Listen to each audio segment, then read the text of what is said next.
안녕하세요. 저는 순수 ESF 책임간사 임정규 목사입니다.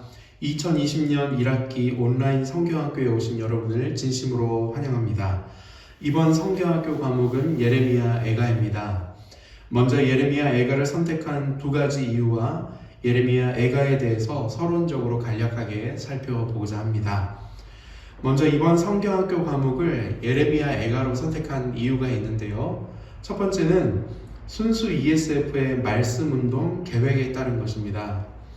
올해 초 저는 우리 지구의 말씀운동을 어떻게 전개해 나가야 될까를 고민하고 기도하면서 나름대로 계획을 한번 세워보았는데요. 크게 세 가지 부분으로 나뉩니다. 첫째는 1대1 말씀운동, 두 번째는 소그룹 말씀운동, 세 번째는 대그룹 말씀운동입니다. 하나하나 간략하게 좀 설명을 드리면, 첫째는 1대1 말씀운동으로 학생과 학사들이 1대1로 성경 공부를 통해서 말씀 운동을 하는 것입니다. 학생 1대1 성경 공부 과목은 총 5과목인데요. 길, 창세기, 빌립보서, 로마서, 출애굽기입니다. 그리고 학사 1대1 성경 공부 과목을 한번 정해봤습니다. 평생 17과목을 1대1로 공부하는 것인데요. 구약 12과목, 레위기, 민수기, 신명기, 룻기, 사무엘 상하, 에스라, 느헤미야, 에스더, 전도서, 아가, 다니엘, 또 신약 7과목, 갈라디아서, 디모데전서, 디모데후서, 히브리서, 요한계시록입니다. 두 번째는 소그룹 말씀 운동인데요.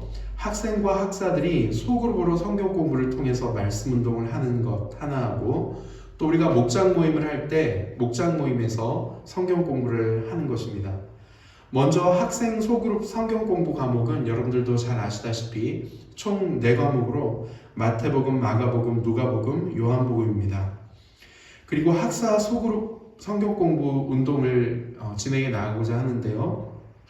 평생 총 12과목으로 구약 9과목, 여호수아, 사사기, 열왕기상, 열왕기하, 역대상, 역대하, 에스겔, 호세아, 아모스, 그리고 신약 3과목, 사도행전, 고린도전서, 고린도 후서를 이제 소그룹으로 성경 공부하는 것입니다.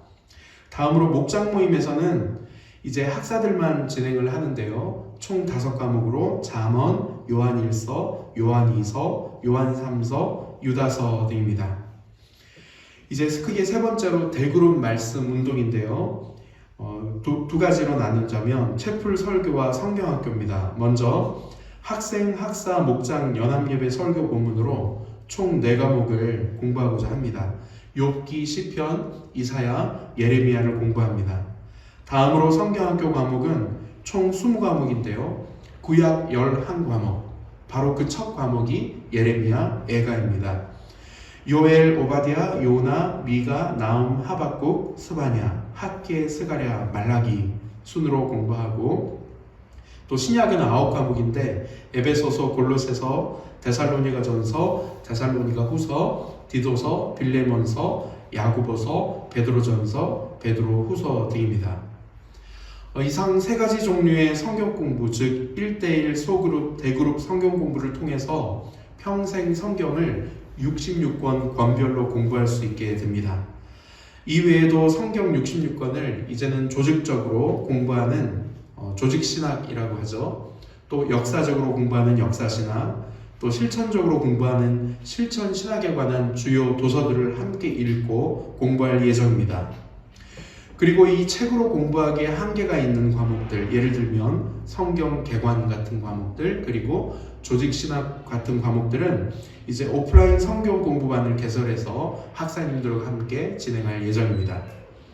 이번 성경 공부 과목을 예레미야 애가로 정한 것은 앞서 소개해드린 1대1, 소그룹, 대그룹 성경 공부 말씀 운동 가운데 이제 대그룹 말씀 운동 두 가지, 채플 설교와 성경학교, 그 가운데 성경학교 가운데 가장 첫 번째 과목이 바로 예레미야 애가여서 이번 2020년 봄 성경학교 과목을 예레미야 애가로 정하게 된 것입니다.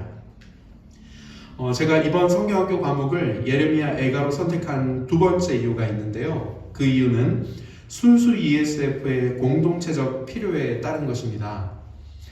순수 ESF 말씀 운동 계획에 따라서 예레미야 애가 성경학교를 준비하기 시작했지만 말씀을 묵상하고 연구하면 할수록 정말 이 예레미야 애가 말씀을 하나님께서 저와 또 우리 공동체에 주셨구나, 이런 확신을 가질 수 있었습니다.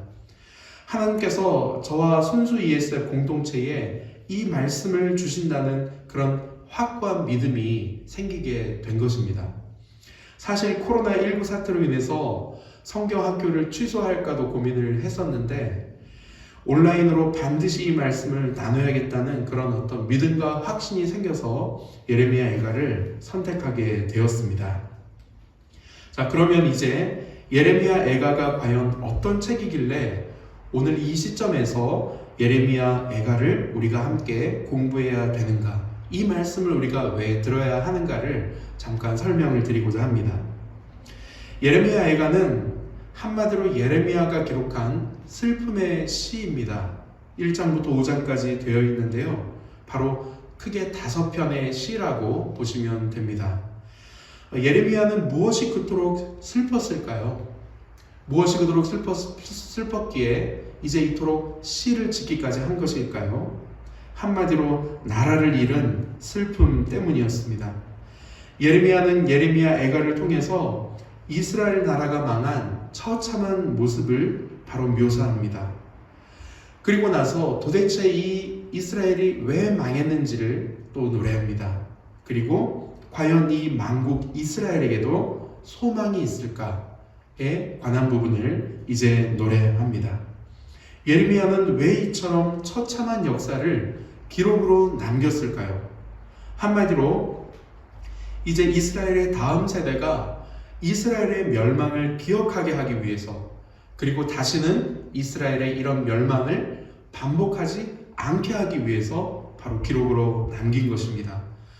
그래서 지금도 유대인들은 이 예레미야 애가를 바로 나라가 망한 그 망국일에 이제 함께 부르고 그 망국을 기억한다고 합니다. 그런데 아주 특이한 것은 이 예레미야가 이 시를 짓는데 그저 단순한 슬픔의 감정을 가지고 시를 쓴 것이 아니라 이 시를 기록할 때 매우 조직적이고 짜임새 있게 기록했다는 것입니다.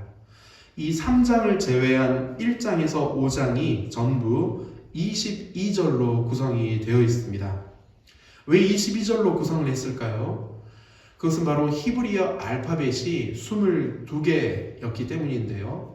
우리가 예측할 수 있듯이 바로 히브리어 알파벳 순대로 이제는 22절을 구성하고 그 히브리어 알파벳 개수대로 동일하게 이제 시를 구성한 것입니다. 3장은 몇 절로 구성되어 있냐면요, 바로 66절로 기록을 해서 결국은 같은 형식을 취하고 있다고 할 수 있겠습니다. 자, 그렇다면 이런 만국의 슬픔을 노래한 말씀이 저와 여러분들에게는 왜 필요하냐는 것입니다. 저는 개인적으로 이 말씀을 준비하면서 지난 4년 동안의 책임 간사 사역을 통해서 제 개인과 우리 순수 ESF 공동체의 실패와 좌절 앞에 직면할 수 있게 되었습니다. 이것에 대해서는 다음 강의부터 본격적으로 나누려고 합니다. 한마디로 저는 지난 4년 동안 철저한 절망을 경험했습니다. 저와 공동체가 왜 실수할 수밖에 없었는지를 바로 이 말씀을 통해서 깊이 깨닫게 되었습니다. 그리고 우리 공동체를 향한, 저 개인을 향한 하나님의 뜻, 하나님의 소망을 발견할 수 있었습니다. 지금 이 영상을 보고 듣고 계시는 순수 ESF의 학생들과 학사님들은 지금 어떻습니까? 여러분의 각자의 삶과 내면은 지금 어떻습니까? 혹은 여러분들의 가정과 교회, 그리고 직장은 어떤 상황입니까? 혹시 저의 지난 4년간의 모습처럼 처참한 실패와 좌절, 그리고 영적 침체의 모습은 아닙니까? 한숨과 슬픔뿐인 모습은 아닙니까? 그로 인해 눈물로 하루하루를 보내고 계시진 않나요? 예레미야 애가를 함께 공부해 볼 수 있기를 소망합니다. 이제 짤막한 영상이 앞으로 14개가 이어지게 될 것인데 인내심을 가지고 끝까지 한번 함께 공부해 봤으면 좋겠습니다. 아이러니하게도 슬픔의 노래 애가를 공부하고 애가를 낭독하는 가운데 우리는 오히려 치유와 회복을 경험할 수 있을 것입니다. 이 슬픔의 노래인 애가를 부르면 부를수록 우리의 슬픔이 변하여 기쁨이 되는 것을 경험할 수 있을 것입니다. 그것이 바로 예레미야 애가 말씀의 힘이요 능력이기 때문입니다. 예레미야 애가는 오늘 이 시국에 저와 여러분에게만 필요한 말씀은 아닙니다. 사실 이 말씀은 이 나라와 이 민족, 나아가 온 세계 열방에 들려져야 할 말씀입니다. 이스라엘이라는 한 나라의 망함, 또 그 원인과 소망을 통해서 우리는 우리나라의 현주소를 돌아볼 수 있습니다. 그리고 기독 대학인으로서 우리가 이뤄가야 할 성서 한국의 소망과 비전 또한 발견할 수 있습니다. 구체적으로 우리가 어떻게 이 나라를 유지할 수 있는지, 어떻게 이 나라가 망하지 않고 하나님께 귀하게 쓰임받는 나라로 만들어갈 수 있는지도 깨달을 수 있을 것입니다. 예레미야 애가를 공부하는 가운데 이 나라와 민족을 사랑하는 하나님의 그 마음이 우리 가운데도 심겨지는 그런 시간이 되면 좋겠습니다. 동시에 하나님 나라의 시민이자 대한민국 국민으로서 어떻게 살아가야 할지에 대해서도 도전받고 결단하는 시간이 될 것입니다. 사랑하는 순수 ESF의 학생, 학사 여러분, 부디 이번 예레미야 애가 온라인 성경학교를 통해서 저와 여러분들에게 그리고 이 나라와 이 민족에게 들려주시는 하나님의 음성을 들으실 수 있기를 주님의 이름으로 축복합니다.